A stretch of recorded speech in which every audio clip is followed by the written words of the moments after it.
Shalom, haleluya. Saya percaya kita semuanya bersuka cita pagi menjelang siang hari ini, amin. Karena terus kita rasakan kebaikan dan kemurahan Tuhan dalam hidup kita sehingga berkat-berkatnya terus kita rasakan hari demi hari sekalipun masih berada di tengah-tengah pandemi seperti sekarang ini. Tetapi justru di tengah-tengah pandemi seperti sekarang ini, Tuhan ingin agar kita makin hari makin setia dan makin bertekun kepada Tuhan. Amin. Untuk itu pagi ini saya ajak kita buka Alkitab, kita akan baca firman Tuhan yang terdapat dalam Ibrani pasalnya yang ke-12, ayatnya yang pertama sampai dengan ayatnya yang keempat. Ibrani pasalnya yang ke-12, ayatnya yang pertama sampai dengan ayatnya yang keempat. Mari kita buka Alkitab kita bersama-sama. Kita akan baca firman Tuhan ini berganti-gantian. Dari firman Tuhan yang dalam Alkitab kita diberi judul di sana, nasihat supaya bertekun dalam iman. Nasihat supaya bertekun dalam iman. Saya mulai ayat 1, sidang jemaat teruskan ayat 2 sampai 4, kita baca berganti-gantian. Demikianlah firman Tuhan. Karena kita mempunyai banyak saksi bagaikan awan yang mengelilingi kita, marilah kita menanggalkan semua beban dan dosa yang begitu merintangi kita dan berlomba dengan tekun dalam perlombaan yang diwajibkan bagi kita.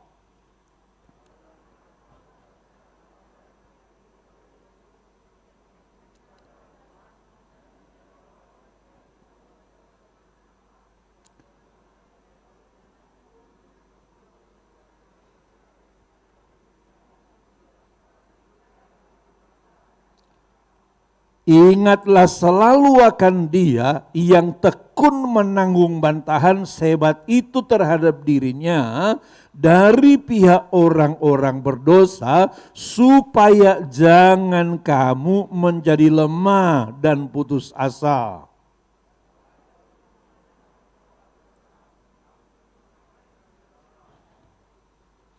Amin. Nah, Bapak Ibu sekalian, firman Tuhan yang baru saja kita baca ini seperti judulnya di sana dikatakan nasihat supaya bertekun dalam iman. Judul ini Bapak Ibu sekalian mengajak setiap kita agar kita menjadi orang-orang Kristen yang bertekun dalam iman sampai kita menyelesaikan pertandingan yang diwajibkan kepada kita masing-masing. Amin. Kenapa? Karena Tuhan ingin agar saudara, karena Tuhan ingin agar saya, karena Tuhan ingin agar setiap kita tampil sebagai orang-orang yang berkemenangan di dalam pertandingan iman ini. Tuhan ingin agar engkau, agar saya, agar kita menjadi pemenang dalam pertandingan iman ini. Ingat baik-baik Bapak Ibu sekalian, di sana ditunjukkan bahwa ternyata perjalanan iman kita adalah sebuah pertandingan yang wajib bagi setiap kita. Ayat 1 tadi katakan di sana, karena kita mempunyai banyak saksi bagaikan awan yang mengelilingi kita, marilah kita menanggalkan semua beban dan dosa yang begitu merintangi kita. Lihat di sini, dan berlomba dengan tekun dalam perlombaan yang diwajibkan bagi kita. Jadi bagimu, bagiku dan bagi kita, perjalanan iman ini adalah seperti sebuah perlombaan, sebuah pertandingan.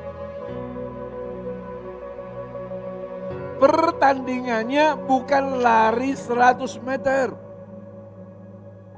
bukan lari 1000 meter, Tetapi pertandingannya adalah pertandingan maraton. Seumur hidup saudara, seumur hidup saya, dan seumur hidup kita. Dan dalam pertandingan maraton ini, Tuhan ingin agar saudara, agar saya, agar kita sampai ke garis finish. Seperti Yesus yang baru saja kita peringati Paskah beberapa minggu yang lalu. Dia sampai ke garis finish. Walaupun tantangan yang dia hadapi untuk sampai ke garis finish itu bukanlah sebuah perjalanan yang mudah. Perjalanan Yesus sampai ke garis finish di Golgota itu, Golgota itu Bapak Ibu sekalian, itu sebuah pertandingan yang amat sangat berat. Itu sebabnya kita baca dalam Alkitab, sebelum Yesus menjalani Via Dolorosa dan prosesi penyaliban itu, Alkitab bilang Yesus berdoa di Taman Getsemani.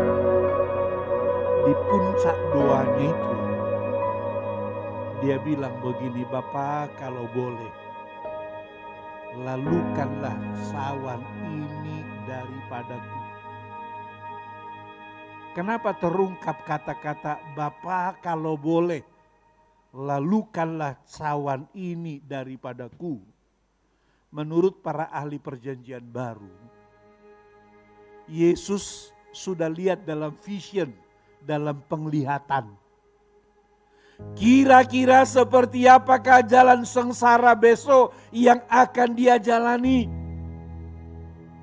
Mulai dari pengkhianatan Yudas Iskariot, ditangkapnya dia, diadilinya dia, dianiayanya dia, sampai kepada menjalani jalan salib itu. Itu adalah sebuah jalan yang amat sangat mengerikan, sehingga ketika dia melihat itu dalam penglihatan, dalam vision, sebagai manusia, ingat baik-baik, Yesus itu adalah Allah 100%, tapi juga manusia 100%. Sebagai manusia, dia bilang, dia merasa ini amat sangat berat untuk dilalui. Makanya dia berdoa, Bapa kalau boleh lalukanlah cawan ini daripadaku. Tetapi puji Tuhan, enggak berhenti sampai di situ. Dia bilang, tetapi kehendakmu lah yang jadi. Dia terima kehendak Bapa untuk memikul dosa manusia, menjalani Via Dolorosa dengan tekun sampai di atas kayu salib. Setelah semua selesai, dengan bangga dia berkata, sudah selesai. Dia juga ingin agar saudara, dia juga ingin agar saya, dia juga ingin agar kita ketika akan mengakhiri pertandingan iman dalam dunia ini, kita semua juga dengan bangga berkata di hadapan Bapa, sudah selesai. Sama seperti Paulus ketika dia akan mengakhiri hidupnya. Dia bilang, saat kematianku telah dekat. Darahku sudah mulai dicucurkan sebagai korban. Akhirnya dia bilang begini, aku telah menyelesaikan pertandingan yang diwajibkan bagiku. Sekarang telah tersedia bagiku mahkota kemuliaan.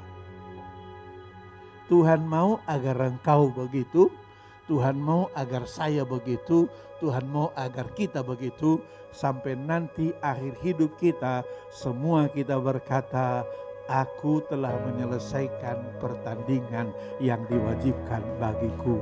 Amin. Untuk bisa sampai ke sana, Bapak Ibu sekalian, butuh apa? Butuh ketekunan. Untuk bisa sampai ke sana butuh apa? Butuh komitmen. Butuh kesungguhan. Itu sebabnya hari ini Bapak Ibu sekalian kita dengar firman yang mengajar kepada kita apa-apa yang harus kita lakukan supaya kita semuanya akhirnya bisa memenangkan pertandingan-pertandingan kita sekalian. Apa-apa yang harus kita kerjakan supaya kita menjadi orang-orang Kristen yang berhasil, orang-orang yang bertekun sampai akhir. Karena kata bertekun itu artinya adalah menyelesaikan tugas sampai akhir. Menyelesaikan pertandingan sampai akhir, menyelesaikan perjuangan sampai selesai. Itu arti kata bertekun itu. Jadi kalau firman ini mengatakan nasihat supaya bertekun dalam iman, maksudnya adalah nasihat supaya kita semuanya dapat menyelesaikan pertandingan yang diwajibkan kepada kita masing-masing. Amin. Sekarang apa yang harus kita lakukan? Nah, Bapak Ibu sekalian, dari pembacaan ini saya melihat paling tidak ada 3 yang harus kita lakukan. Yang pertama adalah supaya kita menjadi orang Kristen yang bertekun atau menjadi orang yang menang dalam pertandingan iman, yang pertama adalah masing-masing kita harus selalu ingat akan teladan Yesus. Ingat selalu akan teladan Yesus.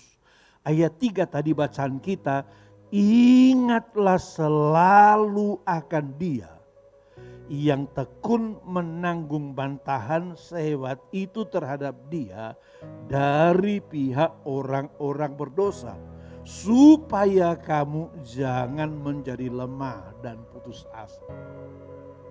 Jadi yang pertama Bapak Ibu sekalian, supaya kita jadi pemenang harus apa? Harus ingat akan teladan Kristus. Ingatlah selalu akan Dia.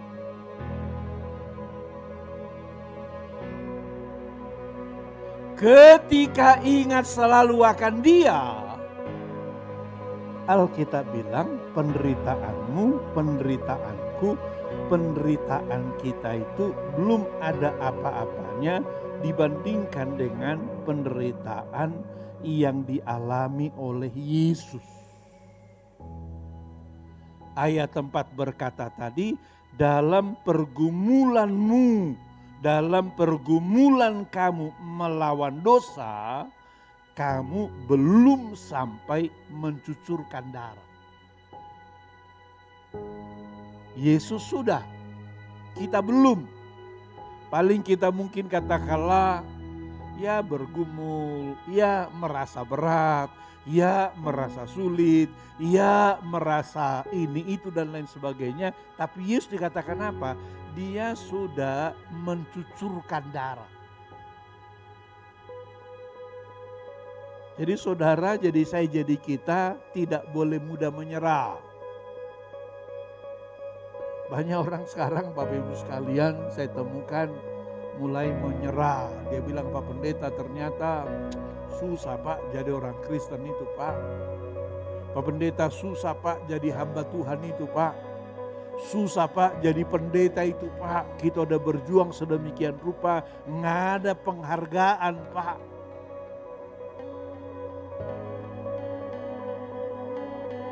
Banyak orang Kristen menjadi kecewa. Kenapa Bapak Ibu sekalian?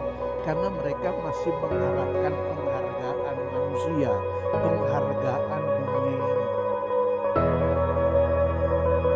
Saya mau bilang kepadamu, yang kita cari bukan penghargaan manusia.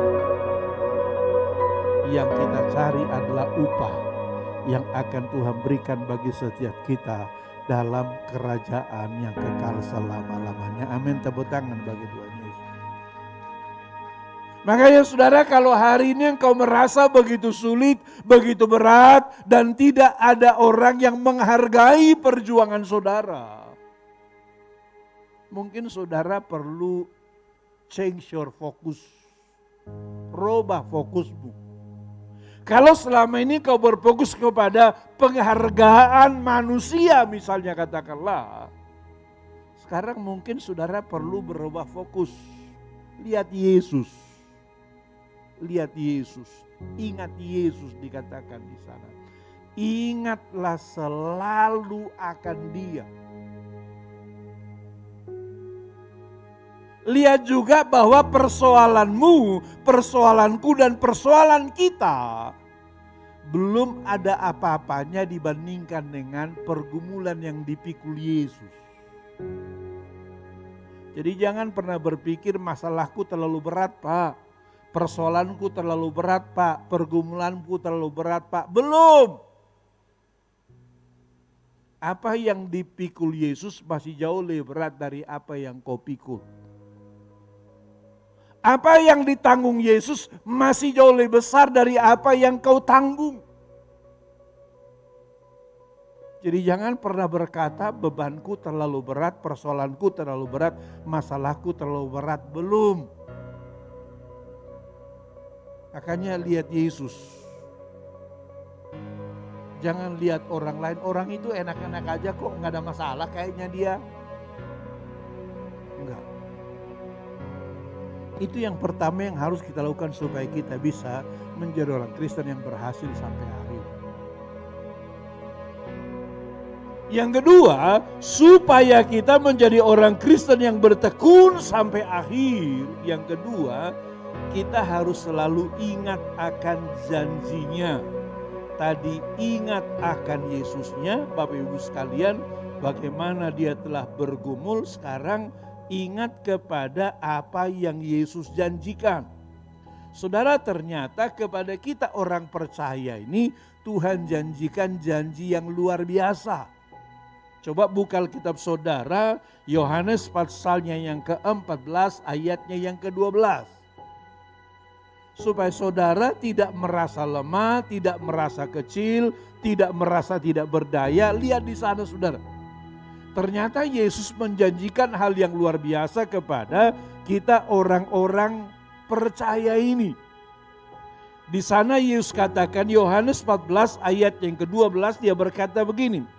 Aku berkata kepadamu, lihat kalimat ini, sesungguhnya barang siapa percaya kepadaku, ia akan melakukan juga pekerjaan-pekerjaan yang aku lakukan, bahkan pekerjaan-pekerjaan yang lebih besar daripada itu, sebab aku pergi kepada Bapa. Jadi yang kedua, supaya kau menjadi orang Kristen yang berkemenangan, yang bertekun sampai akhir. Pertama tadi ingat Yesusnya, teladannya, penderitaannya. Kedua sekarang ingat janjinya. Apa dia janjikan? Sesungguhnya barang siapa yang percaya kepadaku, ia akan melakukan juga pekerjaan yang aku lakukan. Jadi kalau kau percaya kepada Yesus, saya percaya kepada Yesus, kita percaya kepada Yesus, dia bilang, kita akan melakukan pekerjaan yang pernah dia lakukan. Amin. Kalau dulu dia pernah usir setan, maka kita juga bisa usir setan. Amin. Kalau dulu dia pernah menyembuhkan orang sakit, maka dia janjikan kita pun akan menyembuhkan orang sakit. Kalau dulu dia melepaskan ikatan dan belenggu, maka kita juga dia janjikan akan melepaskan ikatan dan belenggu. Bahkan dikatakan di sana begini. Bahkan pekerjaan-pekerjaan yang lebih besar daripada itu. Jadi dia tidak hanya janjikan bahwa saya, bahwa kita akan mengerjakan pekerjaan-pekerjaan yang pernah dia lakukan. Tapi dia juga janjikan kita bisa melakukan pekerjaan-pekerjaan yang lebih besar daripada itu. Amin. Tepuk tangan bagi Tuhan Yesus. Makanya jangan pernah saudara merasa saudara tidak berdaya. Jangan pernah saudara merasa, Pak Pendeta, saya ini kan cuma orang biasa-biasa saja Pak. Pak Pendeta, saya ini kan cuma jemaat biasa Pak. Pak Pendeta, saya ini kan cuma ibu rumah tangga biasa Pak. Enggak. Alkitab bilang asal engkau percaya kepada Dia, engkau akan melakukan pekerjaan yang Dia lakukan, bahkan pekerjaan yang lebih besar daripada itu. Poinnya bukan seberapa tinggi pengetahuan saudara. Poinnya bukan seberapa besar pengalaman saudara, bukan. Poinnya adalah seberapa percaya engkau kepada-Nya. Itu adalah poinnya. Makanya saudara, jangan pernah merasa kecil. Jangan pernah merasa tidak berdaya.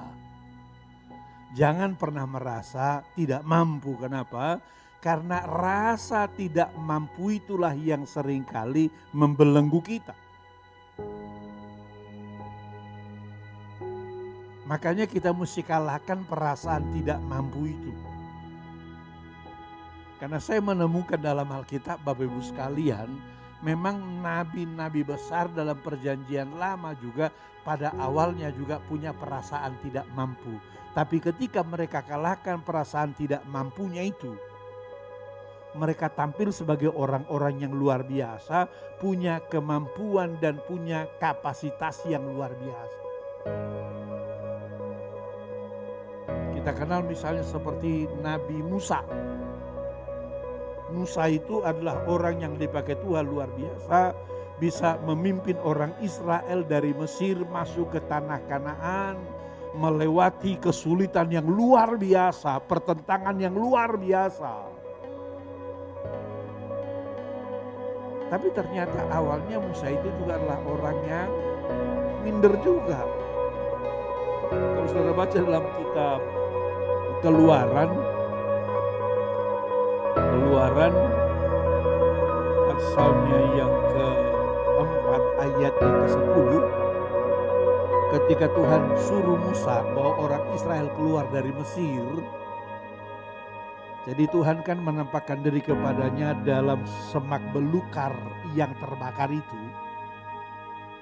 Maka Tuhan bilang sama Musa begini, Musa, bawa umatku keluar dari Mesir agar mereka beribadah kepadaku. Apa kata Musa? Coba. Keluaran pasal 4 ayat 10, di sana dikatakan begini. Lalu kata Musa kepada Tuhan, Tuhan, aku ini tidak pandai bicara, dahulu pun tidak, dan sejak engkau berfirman kepada hambamu pun tidak. Sebab aku berat mulut dan berat lidah. Jadi ternyata Musa juga awalnya adalah orang yang minderan. Jadi kalau saudara jadi orang yang minderan sekarang, merasa apa pendeta mana bisa saya Pak, apa gembala mana bisa saya Pak. Saya mau katakan kepadamu, nggak usah kecil hati, Musa juga dulu minderan juga. Tapi ketika dia pegang janji Tuhan tadi yang mengatakan bahwa kita orang-orang percaya diberi kemampuan oleh Tuhan mengerjakan apa yang Tuhan kerjakan, maka Musa berubah menjadi orang yang potensial luar biasa. Maka murid-murid Yesus itu berubah menjadi orang yang potensial luar biasa. Padahal siapa mereka? Mereka gak ada orang-orang pintar di antara murid-murid Yesus itu. Mereka cuma nelayan-nelayan, masyarakat biasa, masyarakat rendahan. Tetapi kemudian mereka bisa membalikkan sejarah dunia. Kenapa saudara? Karena mereka percaya kepada Yesus. Makanya pegang janji Tuhan. Dia berkata, barang siapa percaya kepadaku, ia akan melakukan pekerjaan yang aku lakukan, bahkan pekerjaan yang lebih besar daripada itu. Pegang janji Tuhan itu. Pegang janji Tuhan itu. Pegang janji Tuhan. Bilang, Tuhan, saya orang percaya Tuhan. Saya akan mengerjakan pekerjaan yang Kau kerjakan. Bahkan yang lebih besar daripada itu. Ketika engkau pegang janjinya, ketika saya pegang janjinya, ketika kita pegang janjinya, dengar, apapun tantanganmu, apapun masalahmu, apapun persoalanmu, apapun pergumulanmu, akan sanggup engkau selesaikan dan engkau pasti akan keluar sebagai orang Kristen yang berkemenangan. Amin. Tepuk tangan bagi Tuhan Yesus. Itu yang kedua yang harus kita lakukan supaya kita menjadi orang Kristen yang berkemenangan, bertekun sampai selesai. Jadi pertama tadi ingat teladan Yesus. Kedua ingat firman-Nya. Sekarang yang ketiga, melangkah dengan iman. Dengan mata yang tertuju kepada Yesus. Melangkah dengan iman, dengan mata yang tertuju kepada Yesus. Dalam pembacaan kita Bapak Ibu sekalian dikatakan tadi di sana,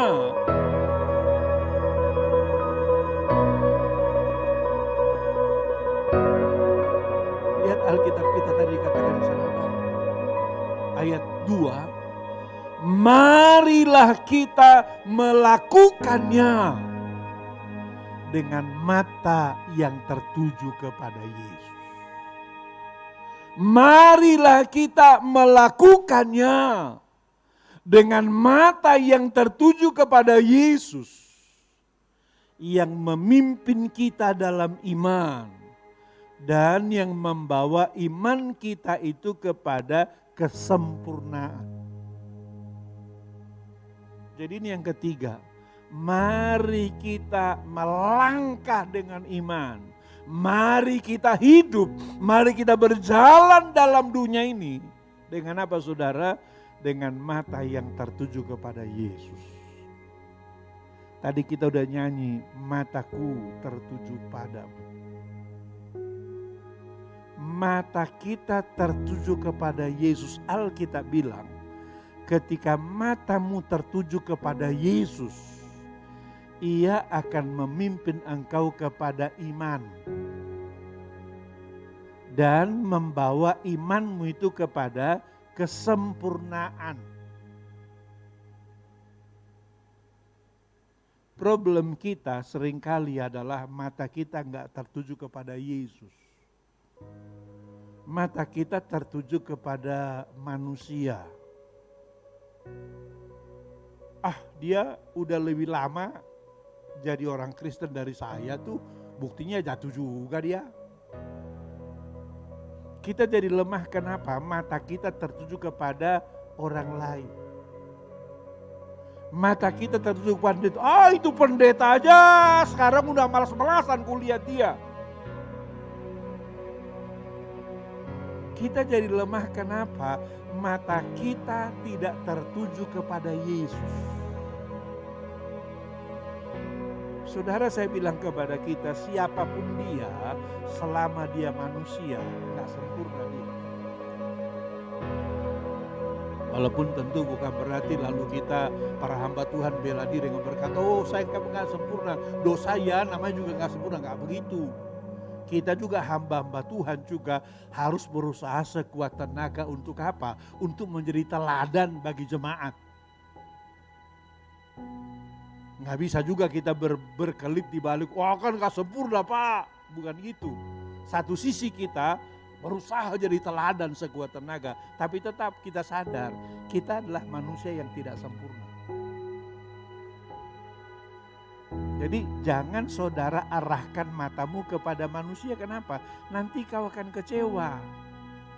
Makanya kita bilang, marilah kita melakukannya dengan mata yang tertuju kepada Yesus. Kenapa dikatakan di sana? Karena kalau mata kita tertuju kepada Yesus, dia akan memimpin kita kepada iman.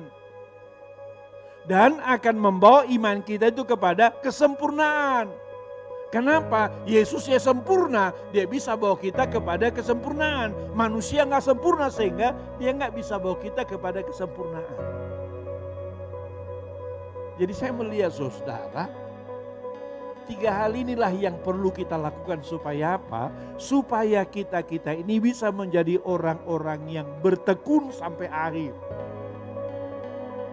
Pertama tadi, ingat teladan Yesus. Ingat janjinya.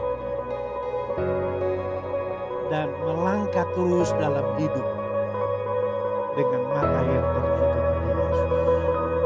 Saya mau bilang kepada saudara. Kalau 3 hal ini kita lakukan. Bagaimanapun dunia ini. Bagaimanapun gonjang-ganjing dunia ini. Bagaimanapun sulitnya dunia ini, Tuhan pasti akan bawa kita menjadi orang Kristen yang berkemenangan. Amin. Tepuk tangan bagi Tuhan Yesus. Makanya saudara, ayo pada masa-masa yang sulit ini, pada masa-masa yang berat ini, praktekkan firman dalam hidup saudara. Lakukan firman dalam hidup saudara, maka saya katakan kepadamu, engkau pasti akan menjadi orang Kristen yang berkemenangan bagi kemuliaan nama Tuhan. Amin. Tepuk tangan bagi Yesus. Pasti. Nanti kita semuanya pasti berseru seperti Yesus tadi. Sudah selesai. Nanti kita akan berseru seperti Paulus tadi. Aku telah menyelesaikan pertandingan yang diwajibkan bagiku.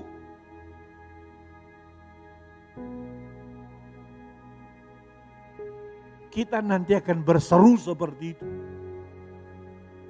Tapi untuk bisa sampai ke sana tadi perlu apa? Perlu komitmen sungguh-sungguh. Sekarang tidak waktunya lagi kita menjadi orang Kristen asal-asalan. Perlu komitmen sungguh-sungguh. Perlu tekad sungguh-sungguh. Tidak cukup lagi hanya sekedar jadi orang Kristen yang salah-salah.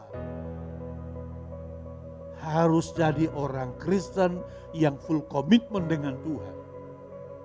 Dan ketika itu kita lakukan, saya mau bilang kepadamu, apapun dunia ini, apapun kesulitannya, apapun persoalannya, tidak akan menenggelamkan engkau. Kita akan ngomong seperti Paulus pernah ngomong. Siapakah yang dapat memisahkan aku dari Kristus? Penderitaankah, aniayakah, kelaparankah, sakit penyakitkah? Kita akan berkata, semuanya itu tidak dapat memisahkan aku dari kasih-Nya. Kenapa?